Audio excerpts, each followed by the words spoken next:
Back to 60 Jammu Kashmir లో army convoy పై ఉగ్రవాదులు కాల్పులకు తెగబడ్డారు. ఈ ఘటనలో 3 సైనికులు ప్రాణాలు కోల్పోయారు. ఈ ఘటన పుల్వామా జిల్లాలోని రాంపోర్ సమీపంలో చోటు చేసుకుంది.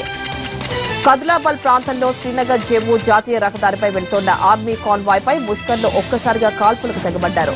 అయితే జనసంచారం ఉండటంతో సైనికులు ఎదురు కాల్పులు జరపలేదని, దీంతో దుండగులు తప్పించుకున్నారని సీఆర్పీఎఫ్ ఐజీ తెలిపారు.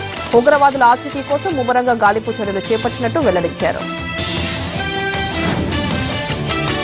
అగస్టా వెస్ట్ ల్యాండ్ హెలికాప్టర్ల కుంభకోణం కేసులో వైమానిక దళ మాజీ అధిపతి ఎస్పీ త్యాగికి ఢిల్లీ కోర్టు జ్యుడిషియల్ కస్టడీ విధించింది. సీబీఐ ఆయన్ను పాటియాలలో కోర్టులో హాజరుపరిచింది. దీంతో త్యాగితో మరో ఇద్దరికి డిసెంబర్ 30 వరకు 14 రోజుల జ్యుడిషియల్ కస్టడీ విధించింది.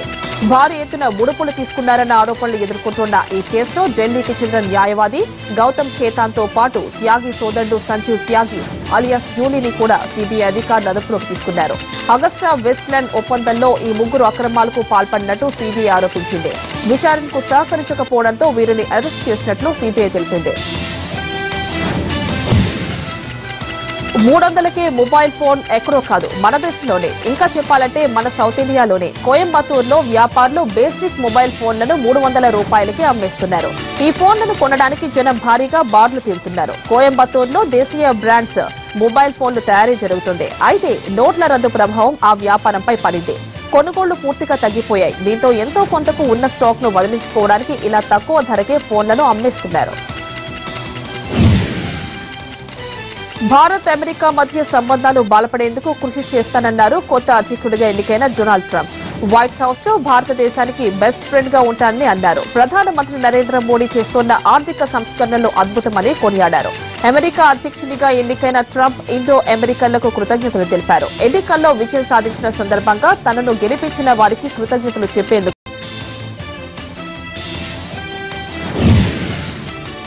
సింధు జలాల ఒప్పందంలో ఎలాంటి మార్పులు చేర్పులకు అంగీకరించేది లేదని పాక్ స్పష్టం చేసింది. ఆ ఒప్పందాన్ని గౌరవించాల్సిందేనని పాక్ ప్రధాని ప్రత్యేక సహాయకుడు అన్నారు. సింధు జలాల ఒప్పందం అమలులో పాక్తో వ్యత్యాసాలను సరిచేయాల్సిన అవసరం ఉందని ఇటీవల భారత్ గట్టిగా చెప్పింది. గతంలోనూ పలు సందర్భాల్లో భారత్ ఇలాంటి వ్యూహాలతోనే వెళ్లిందని, ప్రాజెక్టు నిర్మాణం పూర్తయిన తర్వాత మార్పులుండవని అన్నారు. ఇండియాలోనే కాదు, వెనిజులాలోనూ నోట్ల కష్టాలు కొనసాగుతున్నాయి. దేశంలో ఆర్థిక వ్యవస్థ కుప్పకూలిన పరిస్థితుల్లో అధ్యక్షుడు నికోలస్ మడురో 100 బొలివర్ నోట్లను హఠాత్తుగా రద్దు చేయడం వారి బతుకులను మరింత అగాధంలో పడేసింది. డిసెంబర్ 15వ తేదీ నుంచి 3 రోజుల్లోగా 100 బొలివర్ నోట్లను కొత్త కరెన్సీ మార్చుకోవాలని దేశాధ్యక్షుడు గడువు విధించాడు. అయినా ఇంకా కొత్త కరెన్సీ మెజారిటీ బ్యాంకులకు చేరుకోలేదు. దీంతో పాత నోట్లు చెల్లక, కొత్త నోట్లు రాక, తినడానికి తిండి లేక ప్రజలు అలమటిస్తున్నారు. బ్యాంకుల ముందు చాంతాడంత క్యూ లైన్లో నిలబడి పేద మధ్యతరగతి ప్రజలు నానా కష్టాలు పడుతున్నారు. కొన్ని ఏటీఎంలలో ఇప్పటికీ పాత 100 నోట్లే వస్తున్నాయని ప్రజలు ఆరోపిస్తున్నారు. దేశంలో ఎక్కడికక్కడ వ్యాపార లావాదేవీలు పూర్తిగా నిలిచిపోయాయని చిన్న వ్యాపారులు ఆందోళన వ్యక్తం చేస్తున్నారు. గత కొద్ది రోజులుగా తగ్గుతూ వస్తున్న బంగారం ధర మళ్లీ పుంజుకుంది. 24 క్యారెట్ల స్వచ్ఛమైన బంగారం 180 రూపాయలు పెరిగి 27,930కి చేరింది. ఆభరణాల వర్తకుల నుంచి కొనుగోలు ఊపందుకోవడంతో బంగారం ధర పెరిగిందని బులియన్ వర్గాలు వెల్లడించాయి. మరోపక్క వెండి ధర కూడా స్వల్పంగా పెరిగింది. 50 రూపాయలు పెరిగి కిలో వెండి 39,650 రూపాయలకు చేరింది. పారిశ్రామిక వర్గాల నుంచి స్వల్పంగా డిమాండ్ ఉండటంతో ధర పెరిగింది.